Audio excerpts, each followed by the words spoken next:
There are nights when the soul feels a strange nostalgia, not for any place on earth, but for something that once was in some other time, under another name. You wake from a dream that feels older than this life, with faces you can't quite remember, but whose emotions still live inside your chest. That is when the veil between existences trembles, and the deeper logic of spirit begins to whisper, "Nothing begins here." Allan Kardec wrote that, "To be born is to begin again. To die is to continue." In that simple phrase rests the entire architecture of reincarnation, not as punishment nor reward, but as a law of harmony, restoring balance where ignorance once created distortion.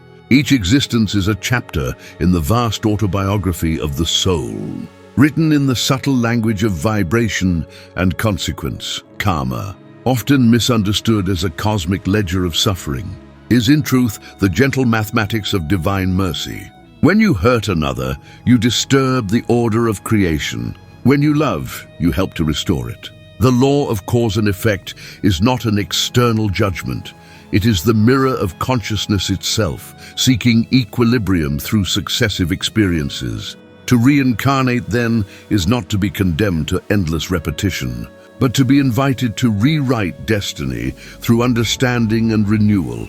Imagine this: your soul as a vast manuscript, inked with emotions, fears, victories, and regrets accumulated across centuries. Some lines are bright, others darkened with shame or pain, yet none are final. In the wisdom of the spiritual world, each incarnation offers you the sacred chance to take the manuscript again, to turn the page, and to begin writing differently. This is what Kardec called the moral progression of spirits, the steady movement from instinct to reason, from reason to love, and from love to wisdom. But how does this rewriting occur? Through the mysterious law that links past actions to present circumstances, not to punish, but to educate. The poor may once have misused wealth. The strong may once have abused power. The lonely may have broken hearts in another time. Each experience is medicine, a corrective vibration meant to teach the soul the taste of empathy. Through this intimate alchemy, destiny transforms itself into awakening. And so, when life feels heavy, when patterns repeat, when pain seems unearned, the Spiritist understanding calls us not to despair, but to reflection. What lesson hides beneath this recurrence? What thread connects the sorrow of today to the decision of some forgotten yesterday? The answer is not in guilt, but in illumination. To recognize that we have lived before is to recognize that we are infinitely capable of changing the pattern, that divine justice is not vengeance, but pedagogy. Each birth, then, is an act of love by the Creator. Each body, a classroom. Each difficulty, a chapter title written by our own higher self, choosing precisely what we must experience to heal the fractures of time. In that sense, karma is not a prison, but a design of liberation, a sequence of lessons meant to restore us to the serenity of unity. In the next part, we descend deeper into this idea. How exactly does the spirit prepare to return? What conversations occur between souls before a new life begins? And how is destiny planned from the higher planes? Kardec left us clues. Let us follow them. Before a soul is born, there is a silence in the invisible world, a pause where eternity contemplates its own reflection. It is not a place of punishment or reward, but of luminous organization. Here, in the subtle realms described by Allan Kardec in Heaven and Hell and the Spirit's book, the spirit meets with those who guide its evolution. Spiritual mentors, companions of other centuries, and sometimes the very souls with whom it will share new lessons on earth. Their destiny is not dictated. It is negotiated. Every suffering, every joy, every meeting is discussed as part of a plan of mutual growth. Imagine a council made of light, where a soul stands before its mentors and reviews its previous lives like a sequence of living images, moments of pride, of tenderness, of betrayal, of loss. The soul feels, once again, the emotional temperature of its choices. It perceives the threads of cause and effect, linking each act to its consequences. There is no judgmental voice. There is only clarity, a crystalline understanding that freedom and responsibility are two faces of the same law. In that serene environment, the spirit recognizes what must be rebalanced. Perhaps it failed to forgive, and now longs to experience the vulnerability that would teach compassion. Perhaps it took life lightly, and now wishes to value it through limitation. Thus, under the loving supervision of higher intelligences, it chooses its parents, its country, its body, its challenges, all the details that will allow it to evolve. Kardec called this the pre-existence of the soul's choice, a fundamental key to understanding divine justice. The process is delicate, mathematical, and profoundly emotional.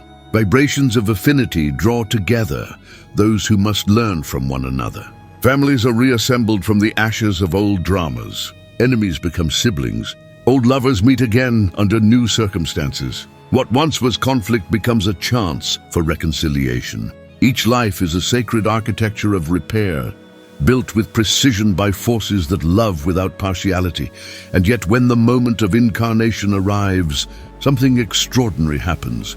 The veil of forgetfulness descends. The soul accepts to forget its past, not as punishment, but as a necessary mercy. If we remembered every wound, we could not love freely. If we recalled every betrayal, we could not forgive. The forgetfulness of reincarnation is therefore an act of divine compassion, allowing each being to start anew, carrying only the subtle intuition of what must be corrected. Deep within the conscience, these intuitions manifest as tendencies, sudden sympathies, inexplicable fears, recurring desires, moral strengths and weaknesses that seem to appear from nowhere. In truth, they are echoes of other lives, vibrations of what still awaits resolution. When we are born, we carry inside us a seed, the exact sum of what we once were, and the potential of what we may yet become. The law of karma ensures that nothing is lost, that every lesson postponed will return, not to crush us, but to guide us. Our free will remains intact, but the stage upon which we exercise it has been chosen with precision by our own higher intelligence. Thus, destiny is not an external script written by an arbitrary power. It is self-authored evolution, the return to balance orchestrated by the soul itself in agreement with the divine order. Now, we will enter the most mysterious part of this journey, how karma weaves itself through daily life. How do the small events, the seemingly accidental meetings, and the moments of heartbreak serve as precise instruments of transformation? Reincarnation is not only a cosmic mechanism, it is a daily rhythm, a sacred pattern pulsating beneath the most ordinary moments. While we search for spiritual meaning in grand gestures, karma works quietly in the subtleties, in the tone of a conversation, in the timing of a meeting, in the sting of a misunderstanding, or in the warmth of an unexpected kindness. Every event, however small, carries a spiritual geometry, a deliberate intersection between souls tracing back through centuries of shared evolution. Kardec wrote that nothing in existence is left to chance, and within this law, coincidence dissolves into correspondence. The people you meet are rarely strangers. Many are old travelers walking again beside you, their faces new, but their energy strangely familiar. A spontaneous affinity may be the echo of ancient love, an unexplainable tension, the residue of unresolved pain. The universe, wise and patient, places these souls into our path not to reopen old wounds, but to offer the possibility of healing them under new light. Consider the person who provokes your anger. What if they are the very spirit you once wronged, now returning to give you the opportunity to transform revenge into understanding? Or the one who suddenly helps you in a crucial hour?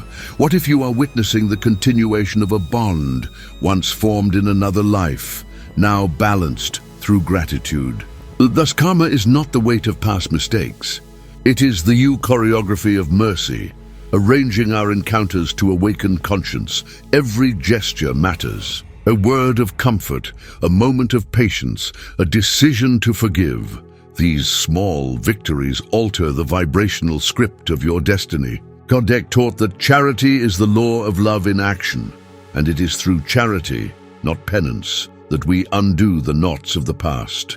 When you act with sincere goodness, even toward those who seem undeserving, you rewrite the karmic equation with the ink of divine compassion. And yet understanding this does not mean that life becomes easier. On the contrary, awareness sharpens our sensitivity to patterns. We begin to notice how certain difficulties repeat until their lesson is absorbed. A failed relationship may echo the same emotional immaturity that once led us to abandon someone long ago. Financial instability might be a mirror of past misuse of resources. The illness that humbles us could be the soul's way of learning reverence for the physical temple it once neglected. In every repetition lies an invitation. Learn, and the pattern dissolves. Refuse, and the wheel turns again. This does not mean we are trapped in a mechanical cycle. At any moment, a shift of consciousness can reprogram the energy of an entire destiny. When the heart opens to understanding, the karmic seed transforms. Its fruits become nourishment instead of pain. The Spiritist view reveals karma as educative evolution, not fatalism. We are not puppets of our past. We are artists sculpting the present with the clay of old experiences.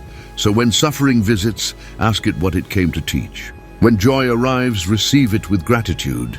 It is also the fruit of previous generosity. Life in its totality is a vast spiritual equation, continually balancing itself through our choices. The invisible hands of the higher spirits guide the process, but never steal our authorship. Next, we shall ascend further into this truth, how forgiveness liberates karma, how love dissolves the architecture of pain, and how the soul transcends its own limitations to achieve peace.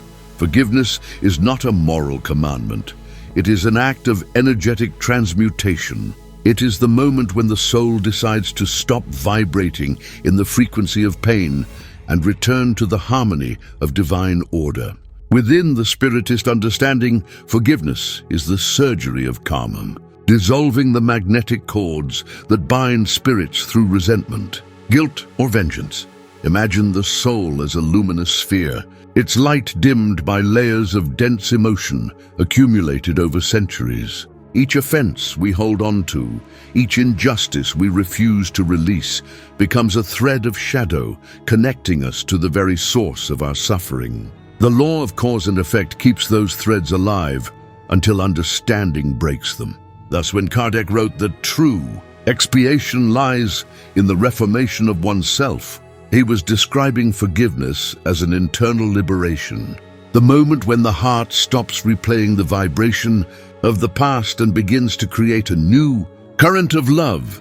Forgiveness is not forgetting. It is remembering without bitterness. It is the ability to look upon those who have hurt us and recognize that they too are students in the same vast classroom. To forgive does not mean to approve of harm, but to understand the ignorance that produced it.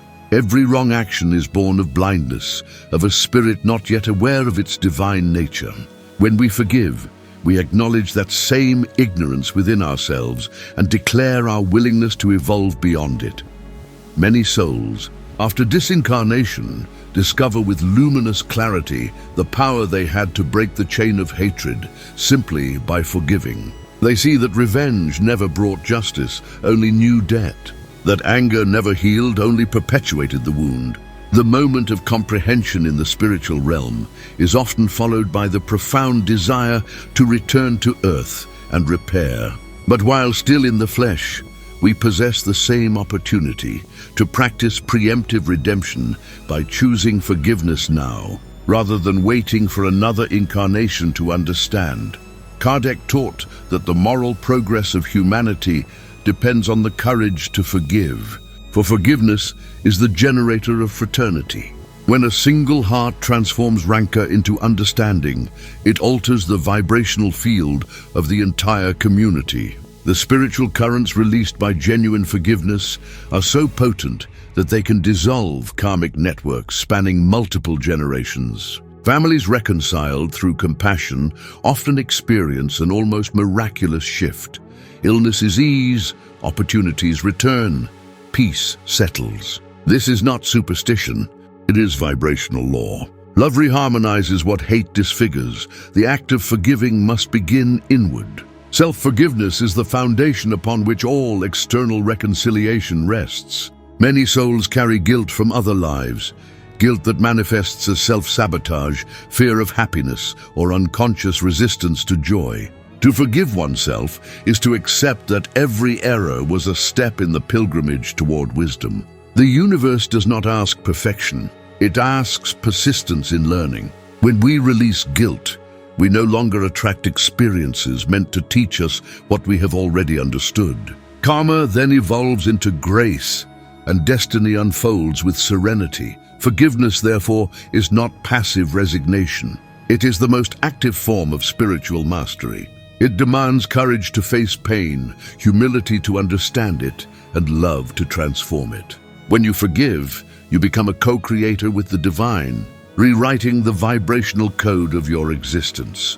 From now on, we will explore the culmination of this journey, how reincarnation leads to spiritual ascension, how the soul integrates all its lessons into luminous wisdom, and what awaits beyond the cycle of rebirth. There comes a moment, after countless lives, innumerable tears and quiet awakenings, when the spirit no longer needs to return. The wheel of reincarnation, once the sacred classroom of experience, becomes unnecessary. The lessons of justice, compassion, and love have been absorbed into the soul's very essence. The being now vibrates in harmony with divine law. Kardec described this stage as the transition from imperfect to pure spirit, the moment when consciousness transcends the limits of material existence and enters the radiant serenity of unity. To reach this point is not the privilege of a few saints, but the destiny of all. Every pain endured, every forgiveness offered, every humble act of love contributes to this slow metamorphosis. The spirit evolves as a flame expands, not by conquest, but by illumination. Through lifetimes of effort, we learn that true power lies in gentleness, true wisdom in empathy, true freedom in love. And when these truths become instinct, the soul no longer requires the mirror of the physical world to remember who it is. In the spiritual planes, such liberated beings become architects of compassion. They are the mentors who once guided us in the intervals between lives, the invisible presences that inspire courage in moments of despair, whisper hope into the heart of the grieving, and weave invisible threads of protection around those still walking the dense corridors of earth. These spirits no longer reap karma. They generate harmony. Their work is to serve, to uplift, to teach. Their joy is pure giving, the reflection of divine will through conscious love. To be reborn repeatedly is not a failure. It is the sacred rhythm of apprenticeship.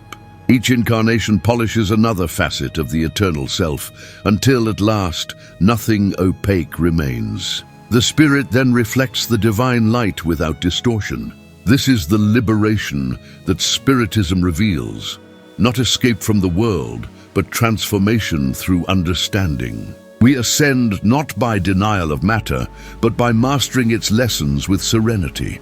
The body becomes a tool of service, the mind a channel of wisdom, the heart a sanctuary of peace.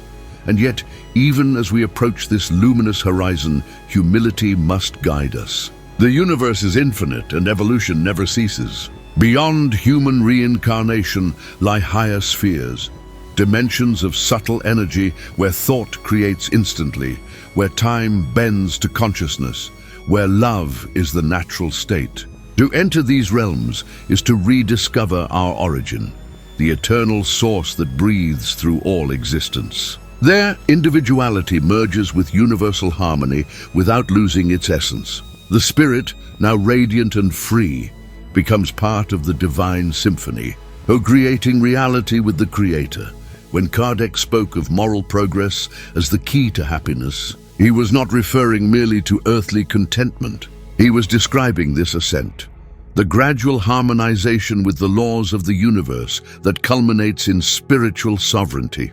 To live kindly, to think clearly, to forgive deeply, these are not small moral gestures but the mechanics of ascension itself. Each choice aligned with love propels the soul closer to freedom.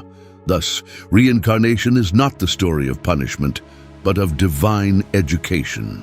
Karma is not the chain that binds, but the compass that points home. To reincarnate is to rewrite destiny until destiny itself becomes unnecessary, until we remember that we were never separate from the source we sought to return to. In the stillness beyond the cycle, there is only peace, the peace of one who has understood everything and judged nothing. The soul rests, luminous and whole, whispering back to those still walking the path, "Do not fear your destiny. You are not its prisoner. You are its author. Close your eyes, breathe slowly. You are not beginning this moment, you are continuing it. Every inhalation you draw is the echo of thousands of other breaths, taken by the same immortal essence that has lived, learned, erred, and loved through countless centuries. The body before you is temporary, but the consciousness within it is a thread of divine intelligence weaving itself through time, crafting meaning from experience. Allan Kardec once said that the present life is but a moment in the eternity of the soul. Let this truth rest in your heart like a quiet flame. Feel the pulse of your existence stretching beyond memory, through faces you once wore, through names now forgotten, through joys and wounds that shape the invisible architecture of who you are. You are not a collection of accidents. You are a deliberate continuation of divine intent. Imagine now that your spirit stands before a great mirror of light, the mirror of eternity. In it you see not one reflection but many. A child you once were, a parent, a wanderer, a healer, a seeker. All of them look back at you with understanding. None of them condemn you. They whisper, "We did our best." Now you continue. You realize that every version of yourself, every incarnation, was never wasted. Each carried you a step closer to harmony, closer to the wisdom that love is the only true law. This is the sacred knowledge of reincarnation, that life is never lost, only transformed. Every sorrow becomes a seed of compassion, every failure a bridge to empathy, every wound a doorway to forgiveness. Karma does not pursue you. It invites you to balance. It is the universe remembering its own order through your growth. When you act with love, you fulfill the mathematics of the cosmos. Feel now the gentle presence of your spiritual guides, those luminous intelligences who have walked beside you from life to life. They do not judge. They celebrate every effort of your heart. They whisper through intuition, through coincidence, through that quiet peace that follows an act of kindness. Their message is always the same: keep walking. Every step, even in shadow, is toward the light. And so we end as we began, not in finality but in continuation. You are rewriting destiny even now. The thoughts you hold tonight will become the architecture of your next existence. The love you give today will return as serenity in another dawn. There are no wasted moments in the divine equation. Every choice is sacred. Let us then perform a simple inner ritual, not of words, but of vibration. Inhale deeply, feeling the breath of spirit move through you. Exhale gently, releasing all guilt, all self-condemnation. Whisper within, "I forgive. I understand. I continue." As you do, imagine the old karmic threads loosening, dissolving into light. The burdens of many lives become soft, weightless. The soul remembers that it is free. You are a traveler of eternity, a being of infinite becoming. You are not bound by the mistakes of the past, for love rewrites even time itself. In every incarnation, the divine invites you to rediscover the same truth. You have always been one with the source. When you awaken tomorrow, do so with the awareness that every gesture, every thought, is a new paragraph in the manuscript of your evolution. Live gently, forgive often, love without restraint. For each act of kindness echoes across lifetimes, and when this life ends, do not fear the return. You have done it many times. You will do it again until you no longer need to, until you become the light guiding others back home. May this truth accompany you in silence. To reincarnate is to rewrite destiny. To love is to transcend it.